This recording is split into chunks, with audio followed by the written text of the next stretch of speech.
उलमा किराम ने लिखा है, शहर बलख में एक ताजिर रहता था और तजारत भी कोई गुड़ शक्कर की नहीं, दाल छोलों की नहीं, खाने पीने की नहीं, तजारत भी हीरे और जवाहिरात की करता है। इतना बड़ा ताजिर, बड़ा अमीर आदमी, बहुत अमीर आदमी, और खुश नसीब भी था, अमीर भी था। खुश नसीब मैंने इसलिए कहा कि हुजूर करीम सल्लल्लाहु अलैहि वसल्लम के एक इस आदमी के पास सोने की डबिया में हुजूर की दाढ़ी मुबारक के 3 बाल भी रखे हुए थे। 3 मुंह मुबारक थे इसके पास। मौत आई, मर गया। बड़ा अमीर घराना, हीरे जवाहिरात, सोना चांदी। तो 2 भाई थे, तकसीम किया माल, हीरे बट गए, जवाहिरात तकसीम हो गए, सोना बट गया, चांदी तकसीम हो गई। आखिर उस डब्बी का नंबर भी आना ही था ना। सोने की डब्बियां लाई गई, उसमें 3 मुंह मुबारक थे हुजूर अकरम सल्लल्लाहु अलैहि वसल्लम के। तवज्जो करना, बड़ा भाई कहने लगा, एक मुंह मुबारक यानी एक बाल तेरा और एक मेरा, और तीसरे बाल के 2 टुकड़े कर, आधा तेरा आधा मेरा, इसके 2 टुकड़े कर। तकसीम होने वाली बात जो थी। छोटा भाई कहने लगा, अगर ये लफ्ज तूने दोबारा मुंह से निकाले, तलवार से तेरी गर्दन उतार दूंगा। अगर यह बात तेरे मुंह से दोबारा निकली, मैं तेरी गर्दन मार दूंगा। उसने कहा क्यों? और कहने लगा, मेरे पास वो आंखें नहीं जिन आंखों से मैं मोहम्मद करीम सल्लल्लाहु अलैहि वसल्लम के बाल के टुकड़े होते देखूं। आज कुरान के साथ कुछ हो जाए, किसी को कोई दर्द नहीं, कोई तकलीफ नहीं, कोई परेशानी नहीं। कुरान करीम पढ़ने वाला पढ़ रहा है, यूं ही पीछ करके चले जा रहे हैं, और तूने कमाया नहीं है, बर्बादी होगी। और कुरान को पीछ करने वाले, कयामत के दिन अगर कुरान वाले ने पीछ कर दी तो मारा जाएगा।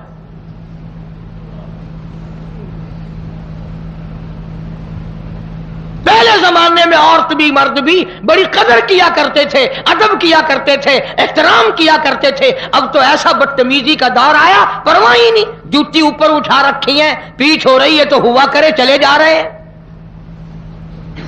पहली बात तो तिलावत करने वाले को मौका देखना चाहिए। मैं ऐसी जगह बैठूं जहां मेरी वजह से कोई गुनाहगार ना हो। चुनाचे उसने एक किस्म का इश्क का दावा कर दिया कि हुजूर सल्लल्लाहु अलैहि वसल्लम के मुंह मुबारक आपके बाल के टुकड़े होते मैं नहीं देख सकता। फौरन इम्तिहान आया।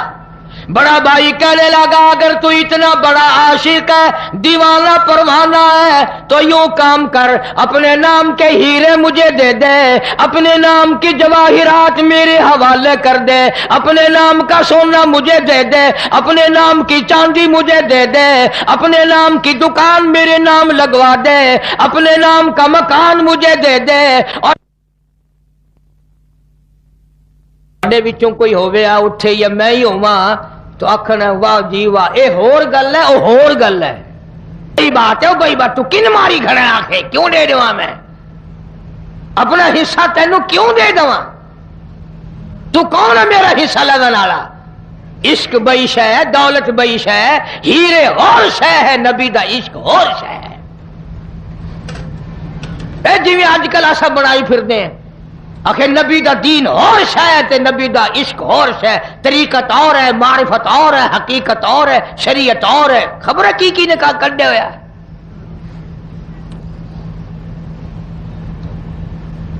सच्चा आशिक था, दिल में नबी करीम सल्लल्लाहु अलैहि वसल्लम की सच्ची मोहब्बत जमी हुई थी।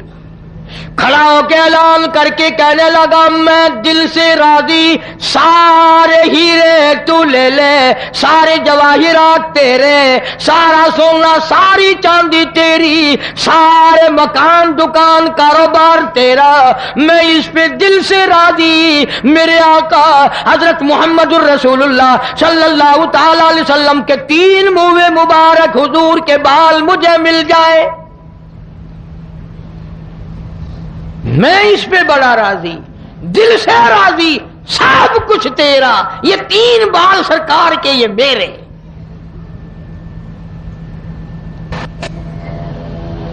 اب سنا تو میں نے دیا، سن آپ نے لیا، کرے کون؟ عمل کون کرے؟ وہ تو قبروں میں چلے گئے عمل کرنے والے تو۔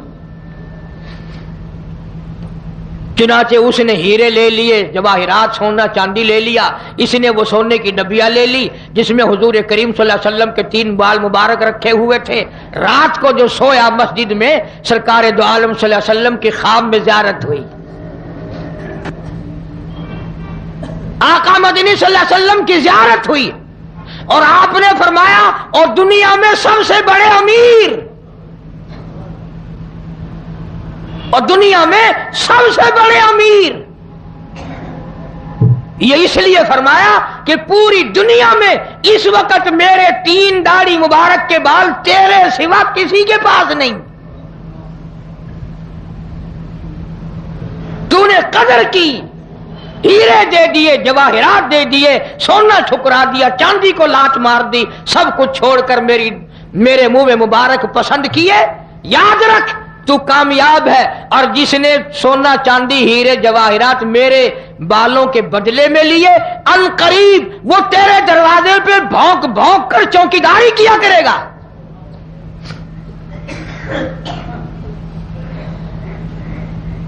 چنانچہ اللہ تبارک و تعالیٰ جب انقلاب لائیں تو کیا دیر لگتی ہے، وہ ہیرے ختم ہو گئے، اس کے وہ جواہرات اڑ گئے، وہ سونا چاندی ختم ہو گیا، اور اللہ پاک اس کو رنگ لگاتا چلا گیا جس نے قدر کی تھی۔ کچھ دنوں کے بعد آ کے کہنے لگا بھائی اور تو کوئی دھندا نہیں، روزگار نہیں، کوئی کاروبار نہیں، روٹی سے بھی تنگ آ گیا ہوں، تو اپنا چوکیدار رکھ لے،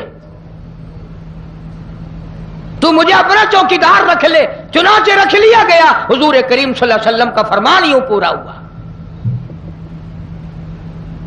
عرض یہ کرنا چاہتا تھا کہ ہم لوگ ان چیزوں کو کہاں قدر، ہم تو سمجھتے کہانی ہے، چلو گزر گیا وقت، کہانی ٹھیک ہو گئی۔